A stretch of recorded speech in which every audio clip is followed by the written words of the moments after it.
तुमचा विश्वास आमची ताकद. बुलढाणा जिल्ह्यातून एक अत्यंत धक्कादायक आणि थरारक बातमी समोर आलीये. दृश्यम चित्रपटामध्ये आपण पाहतो की गुन्हा लपवण्यासाठी मृतदेह जमिनीखाली गाडला जातो. अगदी तसाच प्रकार मेहकरमध्ये घडला आहे. तब्बल 4 वर्षांपासून बेपत्ता असलेल्या एका तरुणाचा खून झाल्याचे आता उघड झाले असून मेहकर पोलिसांनी या दृश्यम मर्डर मिस्ट्रीचा पर्दाफाश केलाय. हे संपूर्ण प्रकरण दृश्यम चित्रपटाच्या कथेलाही मागे टाकेल असं आहे.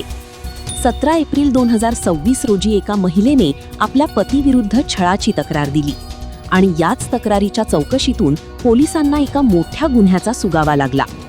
2022 पासून बेपत्ता असलेल्या विनोद अश्रुबा नवले या 34 वर्षीय तरुणाचा शोध घेताना पोलिसांच्या हाती धक्कादायक पुरावे लागलेत. तपासादरम्यान आरोपीने कबुली दिली की 2022 मध्ये त्यांनी विनोद नवले यांना एका हॉटेलवर बोलावले आणि धारदार शस्त्राने त्यांची हत्या केली.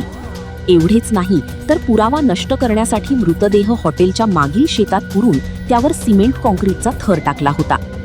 तब्बल 4 वर्षांनंतर पोलिसांनी घटनास्थळी उत्खनन केले असता तिथे मानवी सांगाडा आढळून आला. कपड्यांवरून आणि फॉरेन्सिक पुराव्यावरून ही ओळख पटवण्यात आलीये. मला काल गोपनीय माहितीद्वारे अशी माहिती समजली की जामगाव रोड मेहकर या ठिकाणी एक माणूस काही वर्षांपूर्वी उरलेला आहे.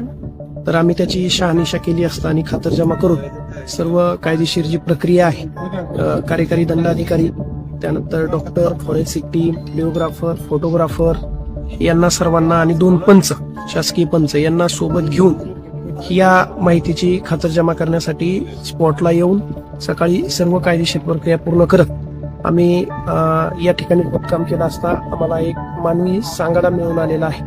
आम्ही त्याच्या अनुषंगाने पुढील कारवाई करत आहोत, पुढील तपास करत आहोत आणि तपास पूर्ण झाल्यानंतर आपल्याला सविस्तर माहिती देण्यात येईल. पोलीस अधीक्षक निलेश तांबे आणि अपर पोलीस अधीक्षक अमोल गायकवाड यांच्या मार्गदर्शनाखाली मेहकर पोलिसांनी ही धडाकेबाज कारवाई केलीये. या घटनेमुळे संपूर्ण जिल्ह्यात खळबळ उडाली असून गुन्हेगारांचे धाबे दणाणले आहेत. ब्युरो रिपोर्ट, लोकप्रिय मराठी न्यूज, मेहकर.